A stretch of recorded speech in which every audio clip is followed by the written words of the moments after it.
앞으로 당겨 앉읍시다. 네. 왜냐하면 뒤쪽은 전쟁입니다. 앞에 이렇게 비어 있는데요. 제가 여기서 보면 다 보이는데 새로 오신 분 세 분이 이렇게 찾다가 위에도 없으니까 그냥 갔어요. 네, 그러면 안 되지 않습니까?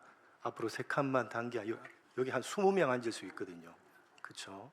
좀 당겨서 앉아주시면 감사하겠습니다. 한 번 더 인사하겠습니다. 함께여서 행복합니다. 하나님을 예배하는 복된 주일입니다. 함께 하나님을 예배하며 오늘도 행복한 하루가 되셨으면 좋겠습니다. 우리가 차례대로 살펴보고 있는 신명기 말씀들은 그 내용이 모세가 광야 2세대들에게 율법의 말씀들을 다시 한번 두 번째로 선포한 내용입니다. 출애굽한 이후에 모세는 시내산에서 하나님으로부터 율법을 받아서 광야 1세대들에게 가르쳤습니다. 그런데 불순종함으로써 광야 1세대들은 광야에서 40년 동안을 헤매이다가 모두가 다 죽었고, 이제 광야 2세대들이 요단강만 건너면 가나안 땅이 바라다 보이는 모압 평지에 도착을 한 것입니다. 그래서 모세가 가나안 땅으로 들어가기 직전에 광야 2세대들에게 율법의 말씀들을 다시 한번 선포하며 가르쳤는데, 그 내용이 바로 신명기 전체의 내용입니다. 모압 평지에서 모세는 다시 한번 율법의 말씀들을 선포하기 이전에 먼저 지나간 광야 40년 동안에 있었던 몇 가지 사건들을 뽑아서 광야 2세대들에게 교훈합니다. 그리고 그들이 섬겨야 하는 하나님이 어떤 분이신지를 설명합니다. 도대체 이런 신이 어디 있느냐? 하나님과 같은 그런 신은 세상에 없다는 것입니다. 도대체 하나님이 어떤 분이시기에 수십 년의 세월 동안을 그분을 직접 대면하여 섬겼던 모세가 하나님과 같은 신은 세상 그 어디에도 없다고 감탄을 하고 있는 것이냐? 두 가지 면으로 설명을 하는데, 지난번에 7절 말씀을 중심으로 살펴봤듯이 이 세상의 신은 하나님 한 분밖에 없는데, 사람이 만들어낸 신들과는 다르게 사람이 찾아가기 전에 하나님께서는 친히 찾아오시는 분이시라는 것입니다. 친히 찾아오실 뿐만 아니라 케로빔, 우리의 숨소리가 들릴 만큼 가장 가까이에 텐트를 치시고 죄로 인해서 피투성이가 된 우리를 향해서 그래도 괜찮으니까 제발 살아만 있어 달라고, 부족해도 괜찮고 한심해도 괜찮고 면목이 없어도 괜찮으니까 다만 버티고만 있으라고 말씀하시며 항상 우리 곁을 지켜주시는 그런 신이 도대체 어디에 있느냐는 것입니다. 오직 하나님 한 분밖에 없습니다. 그렇게 모세는 하나님과 같은 그런 신은 세상에 없다고 감탄하면서 그 두 번째 이유를 본문 8절에서 이렇게 말씀하고 있습니다. 오늘 우리가 함께 살펴볼 내용입니다. 도대체 하나님이 어떤 분이시기에 모세가 하나님과 같은 그런 신은 세상에 없다고 감탄을 하고 있는 것이냐? 본문 8절입니다. 같이 읽겠습니다. 시작.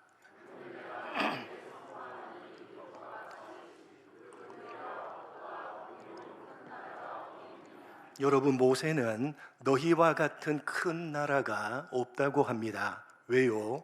내가 너희에게 선포하는 이 율법의 말씀과 같이 그 규례와 법도가 공의로운 나라가 없기 때문이라는 것입니다. 그러니까 모세는 하나님께서 주시는 율법의 말씀 때문에 그런 신은 세상에 없다고 감탄을 하고 있는 것입니다. 그래서 이어지는 9절 이하에서 모세는 지난날 광야에서 있었던 한 사건을 언급하는데, 바로 시내산에서 하나님께서 그들에게 율법의 말씀을 주신 사건입니다. 이어지는 9절로 14절 한 절씩 교독합니다. 오직 너는 스스로 삼가며 내 마음을 힘써 지키라. 그리하여 네가 눈으로 본 그 일을 잊어버리지 말라.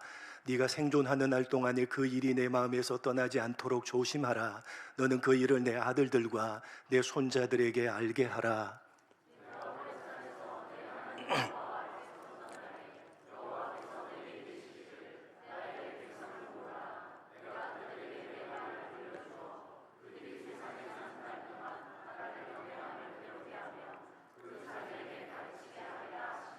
너희가 가까이 나아가서 산 아래에 서니 그 산에 불이 붙어 불길이 충천하고 어둠과 구름과 흑암이 덮였는데,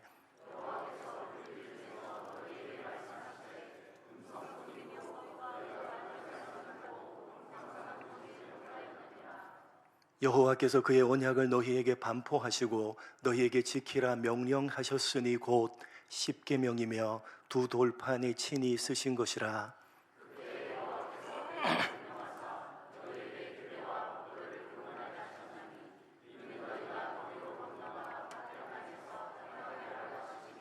여러분, 모세는 40여 년 전 출애굽해서 3개월 만에 시내산에 도착했을 때 하나님께서 십계명 두 돌판을 비롯한 율법의 말씀을 주신 사건을 회상하면서 삼가며 네가 눈으로 본 하나님께서 율법의 말씀을 주신 그 시내산 사건을 잊어버리지 말라는 것입니다. 그리고 자손들에게 대대로 가르치라는 것입니다. 여러분, 광야 2세대들은 40여 년 전 그 당시에 주역이 아니었습니다. 주역이었던 1세대들은 모두가 광야에서 죽었고 그 당시에 20세 미만이었던 사람들이 바로 지금 신명기 말씀을 듣고 있는 2세대들입니다.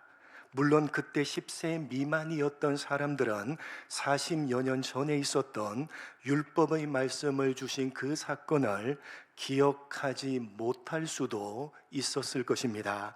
그러나 아마도 10세 이상이었던 사람들은 모두 다 기억하고 있었을 것입니다. 왜냐하면 쉽게 잊어버릴 수가 없는 참으로 무시무시했던 사건이었기 때문입니다. 11절에서 모세가 잠깐 언급을 하듯이 그때 시내산에 불이 붙어서 불길이 충천했고 어둠과 구름과 흑암이 덮여서 사방이 캄캄했습니다. 여러분, 이 예배를 마치고 밖으로 나갔는데 그때 갑자기 사방이 앞을 볼 수 없을 만큼 캄캄해지고 저기 멀리 바라다 보이는 남한산에 불이 붙어서 불길이 충천했다고 한번 생각을 해보십시오. 뿐만 아니라 산이 진동하여 흔들리면서 하나님의 말씀이 들리는데 고막이 찢어질 듯한 천둥 소리로 들리는 것입니다. 그런 무시무시했던 사건을 어찌 쉽게 잊을 수가 있겠습니까? 그래서 그때 이스라엘 백성들 모두가 두려워하면서 모세에게 이렇게 요청을 했을 정도였습니다. 출애굽기 20장 19절 같이 읽겠습니다. 시작.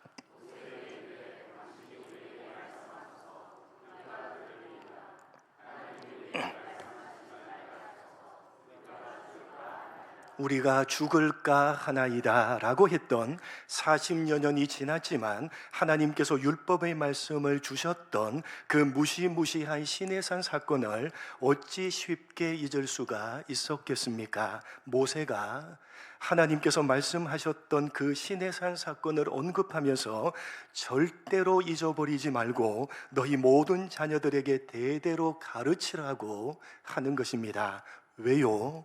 하나님께서는 그분의 백성들에게 말씀하시는 분이시고 그렇게 말씀해 주시는 하나님과 같은 그런 신은 세상에 없기 때문이라는 것입니다.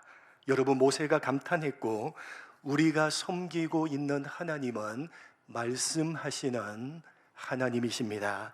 친히 우리를 찾아오신 하나님은 우리의 숨소리가 들릴 만큼 가장 가까이에서 다만 우리 곁을 지키시면서 그냥 구경만 하시는 분이 아니십니다. 그분은 우리 곁을 끝까지 지키시면서 끊임없이 우리에게 말씀해 주시는 분이십니다. 여러분, 하나님이 말씀하시는 분이시라는 사실이 왜 세상에 이런 신은 없다고 감탄할 만한 내용입니까? 그것이 도대체 어떤 의미이기에 모세가 감탄을 하고 있는 것입니까? 오늘 우리가 풀어야 되는 가장 중요한 핵심입니다. 오늘 본문 8절 말씀을 다시 보시면 모세가 이렇게 감탄을 하고 있습니다. 하나님이 말씀해 주신 율법과 같이 그 규례와 법도가 어떤 나라? 그 규례와 법도가 공의로운 나라가 세상에 없다는 것입니다.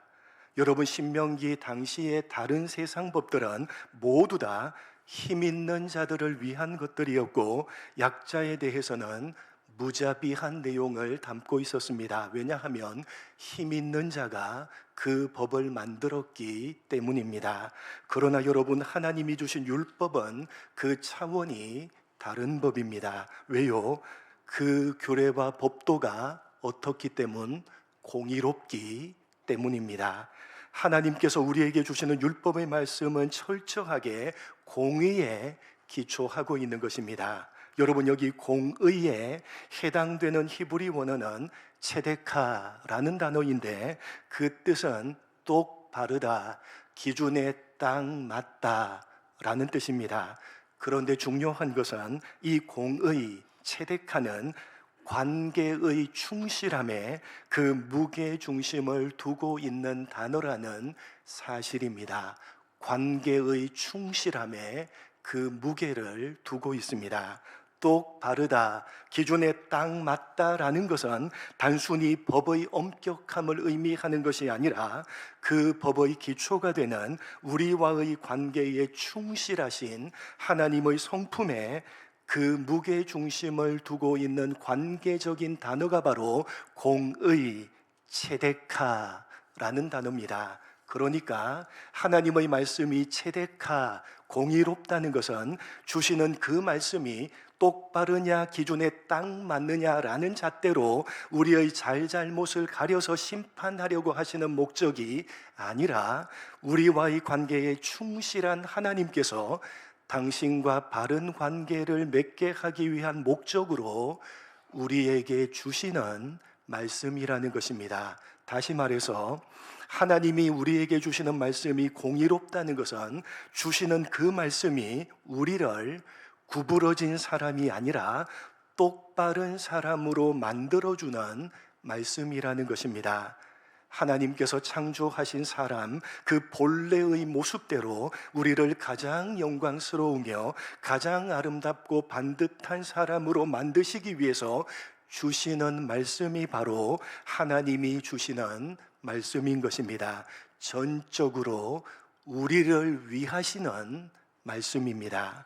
그래서 무시무시하고 엄하게 말씀하시는 것입니다. 그 무시무시함과 엄함은 우리를 죽이려고 하시는 것이 아니라 우리를 가장 바르고 가장 반듯한 사람으로, 가장 품격 있는 사람으로 만들어내고자 하시는 자녀된 우리를 향하신 아버지의 애간장을 태우시는 안타까움이요, 다함이 없는 열정이요, 변함이 없는 사랑인 것입니다. 그래서 하나님께서 주신 그 율법의 말씀을 가리켜서 모세는 규례와 법도라고 하는 것입니다. 여기 규례는 히브리어로 후킴인데 율법의 기본 뼈대가 되는 십계명과 그 십계명을 자세하게 보충하는 세부법을 가리킵니다. 주로 해야 할 것과 하지 말아야 할 것에 대해서 가르치고 있습니다. 그리고 법도는 미시파탐인데 어떻게 재판하여 판결하고 심판을 집행할 것인지에 대한 내용입니다. 그러니까 하나님의 말씀은 규례와 법도, 해야 할 것과 하지 말아야 할 것들에 대해서 가르쳐주고 그렇게 행했는지 행하지 않았는지에 대해서 재판하여 판결하고 심판을 집행하는 내용입니다. 중요한 것은 왜 그런 말씀을 주시느냐? 공의, 다시 말해서 우리를 가장 바르고 가장 아름답고 가장 반듯한 품격 있는 사람으로 만드시기 위해서입니다. 우리에게 이렇게 해라, 저렇게는 하지 마라 라고 말씀하시고 그렇게 행했는지 행하지 않았는지 판단해서 심판을 집행한다고 말씀하시는 까닭은 우리를 괴롭히고 억압하고 죽이려고 말씀을 주시는 것이 결코 아니라는 것입니다. 가나안이라는 이 거친 세상, 그 타락한 문화에 휩쓸려서 창조함을 받은 그 본래의 모습, 가장 바르고 가장 아름답고 반듯한 품격 있는 모습을 잃어버린 우리를 다시 살리고 회복시키려고 하는 말씀인 것입니다.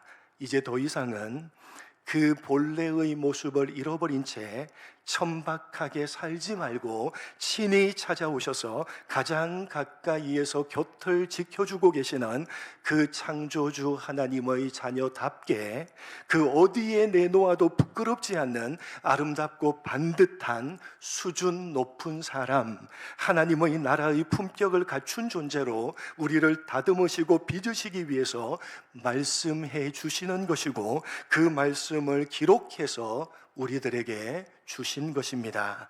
여러분, 모세가 감탄하고 있는 이유가 무엇 때문인지 이해가 되십니까?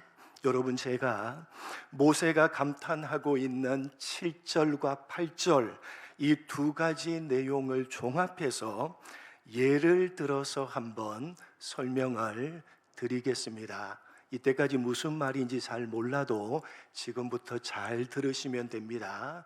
오늘 모세가 감탄하고 있는 8절 내용뿐만 아니라 이전에 살펴봤던 모세가 감탄하고 있는 7절 말씀, 도대체 이런 신이 어디에 있느냐라고 감탄했던 그 감탄의 까닭이 무엇인지, 어떤 내용인지 제가 예를 들어서 설명을 드리겠습니다. 옛날 옛적에 깊은 산골에서 거친 나물이나 캐고 살던 아무런 보잘것이 없는 천민 신분을 가진 한 처녀가 어느 날 민심을 살피려고 나왔던 왕에게 간택을 받았습니다. 왕이 그만 한눈에 반해버린 것입니다. 왕이 왜 반했는지 그 누구도 도무지 알 길이 없었습니다. 신부는 천민이요, 누더기 옷을 입고 제대로 씻지도 않아서 때가 꼬장꼬장한 몰골입니다. 그 누가 봐도 반할 만한 것이 전혀 없는데 무슨 이유인지는 몰라도 왕이 한눈에 반해버려서 왕비로 삼아버린 것입니다. 왕이 반해서 그렇게 했다는데 그 누가 토를 달 수가 있겠습니까? 그것을 보통 거룩한 은혜, 왕의 성은을 입었다고 합니다.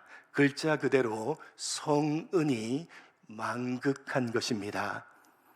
그렇게 왕이신 하나님께서 친히 죄인인 우리를 찾아와 주신 것이고 성은이 만극하게도 반할 만한 것이 전혀 없는 우리에게 한눈에 반하셔서 부족해도 괜찮고 못나고 한심해도 괜찮다고 하시면서 영원토록 함께 하시며 우리 곁을 지켜 주시는 것입니다. 도대체 그런 신이 어디에 있냐고 모세가 감탄하고 있는 첫 번째 이유입니다. 그런데 여러분, 그런 만극한 은혜를 받은 이 처녀는 이제 더 이상 천민 신분의 산골 처녀가 아니라 갑작스럽게 신분이 변해서 왕비가 되어졌기 때문에 어디에서 살아가야 합니까?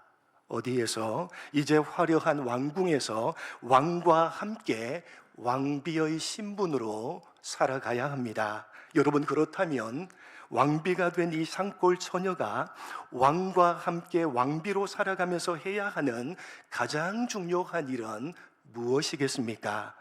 무어라 말할 수가 없는 지극히 큰 은혜를 입었기 때문에 그때부터 베풀어 주신 그 만극한 성은에 감사하는 마음을 가지고 왕비가 된 이 처녀가 해야 하는 일은 단 한 가지 뿐입니다. 뭡니까? 바로 왕의 은혜로 갑작스럽게 얻게 된 그 성은이 만극한 신분인 왕비로서의 품격을 갖추어 가는 일입니다. 어제까지는 태어날 때부터 천민 신분으로 산골에서 거친 말투를 쓰면서 아무렇게나 먹고 제멋대로 행동을 했지만, 그러나 이제는 신분이 왕비입니다. 이제 왕께서 가장 가까이에 그 곁에 두고 있는 왕비의 신분이며, 모든 사람들이 보는 앞에서 왕의 곁에 서야 되는 사람입니다. 그렇기에 그녀는 베풀어 주신 성은에 감사하는 마음으로 왕에게 누가 되지 않기 위해서 만극한 은혜로 허락하신 그 왕비의 신분에 걸맞는 품격을 갖추기 위해서 열심히 왕실의 엄격한 규례와 법도를 배워가야 되는 것입니다. 걸음걸이 하나, 말 한마디, 음식을 먹는 태도까지 왕비의 신분에 걸맞는 격식과 품격을 갖추어 가야 되는 것입니다. 그런데 여러분, 신분이 왕비가 되었다고 해서 태어날 때부터 몸에 배어있는 천민 신분의 산골 처녀의 모습이 어떻게 하루아침에 달라질 수가 있겠습니까? 불가능한 일입니다. 왕과 함께 앉은 그 존귀한 식탁에서 왕실의 규례와 법도를 모르니까 예전에 했던 것처럼 손으로 음식을 덥석 집어서 먹어버립니다. 입안에 음식을 가득 넣고서 큰 소리로 떠들며 이리저리로 파편을 튀깁니다. 왕궁떨을 거닐 때도 산에서 나무를 캐고 뛰어다니던 그 버릇대로 입고 있는 치마를 무릎까지 걷어 올리고 신발을 벗어 던져버리고 이리저리로 뛰어다닙니다. 비단 옷을 입었는데 그 옷소매로 거침없이 코를 닦아버리고 입을 닦아버립니다. 신분은 존귀한 왕비인데 그 수준은 여전히 천박한 천민입니다. 하나님의 만극한 은혜를 입어서 하나님의 자녀가 된 우리들의 모습 아닙니까?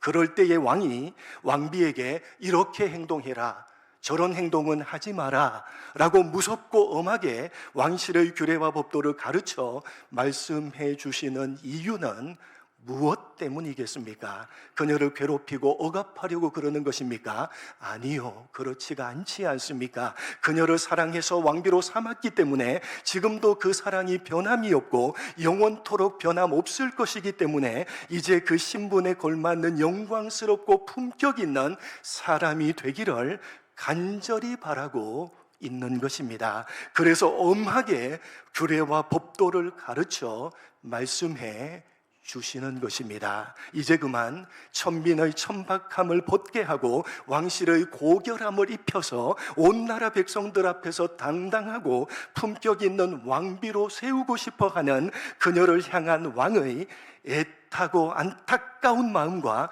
사랑의 마음으로 온전히 그녀를 위해서 말씀해 주시는 것입니다. 이것이 바로 오늘 모세가 도대체 하나님과 같은 그런 신이 세상에 어디에 있느냐고 두 번째로 감탄하고 있는 이유입니다.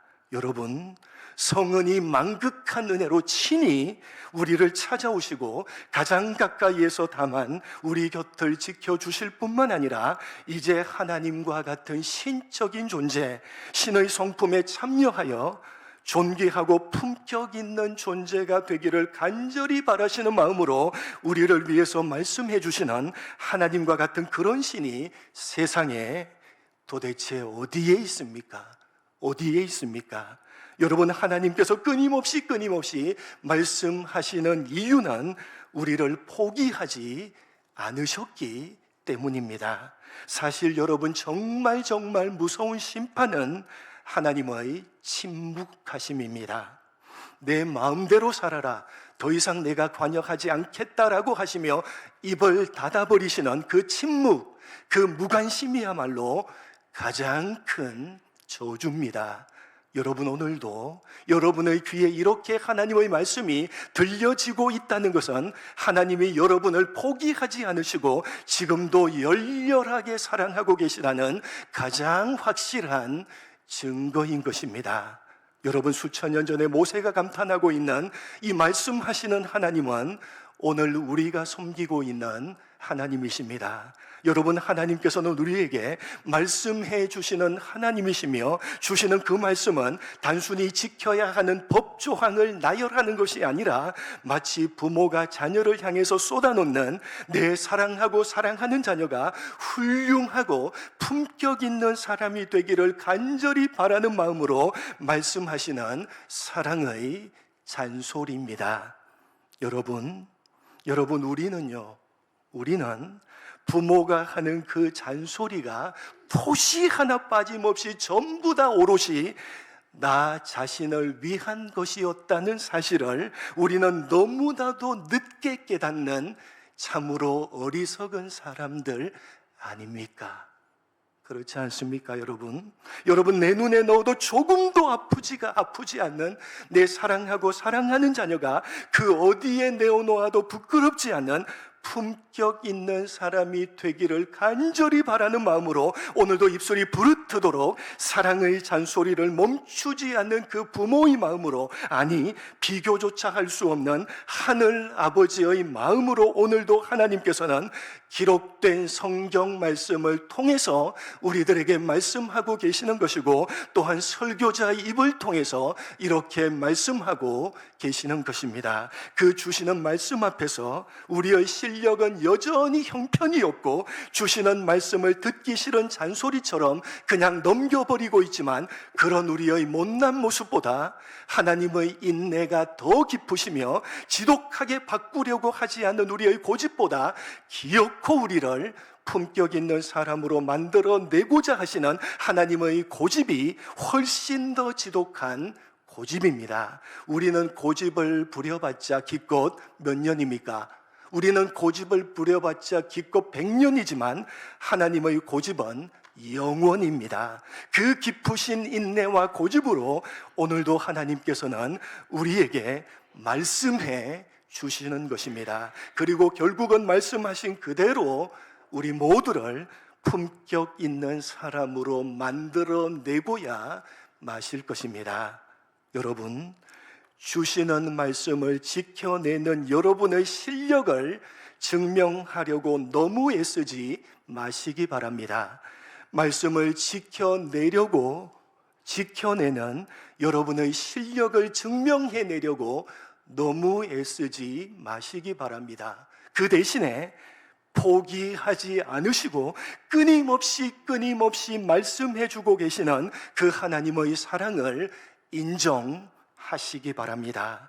부모가 하는 잔소리가 나를 향한 사랑임을 깨닫는 그 순간에 우리가 철이 나듯이 하나님의 말씀이 나를 향한 지독한 사랑이요 지독한 관심임을 깨닫는 그 순간에 우리는 비로소 품격 있는 하나님의 자녀로 빚어져 가게 될 것입니다. 여러분, 도대체 하나님과 같은 이런 신이 어디에 있습니까? 어디에 있습니까?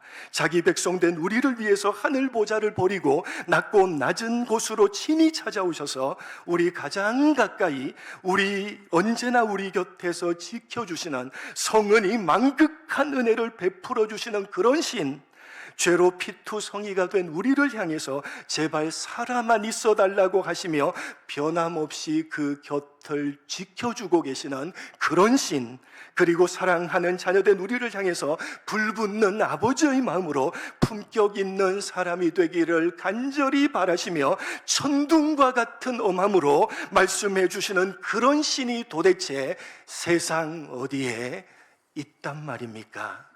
여러분, 성은이 만극한 은혜를 여러분에게 베풀어 주셨음에 마음을 다해서 감사하시기 바랍니다.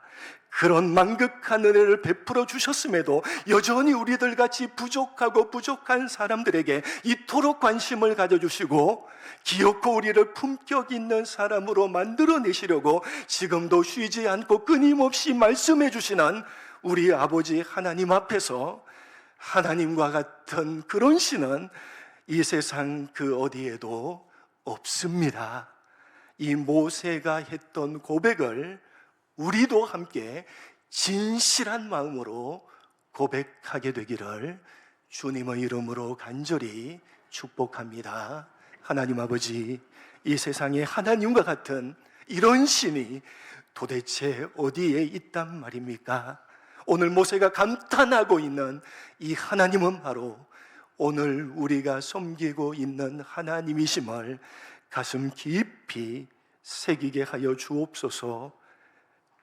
만극한 은혜를 베풀어 주셨고, 그럼에도 불구하고 우리들 같이 부족하고 부족한 사람들에게 관심을 가져주시고 기어코 우리를 품격 있는 사람으로 만들어내시려고 지금도 쉬지 않고 끊임없이 말씀해 주시는 우리 하나님 아버지 앞에서 하나님과 같은 그런 신은 이 세상에 그 어디에도 없습니다.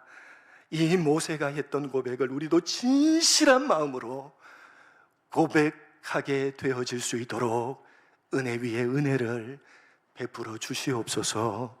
예수님의 이름으로 기도드립니다. 아멘.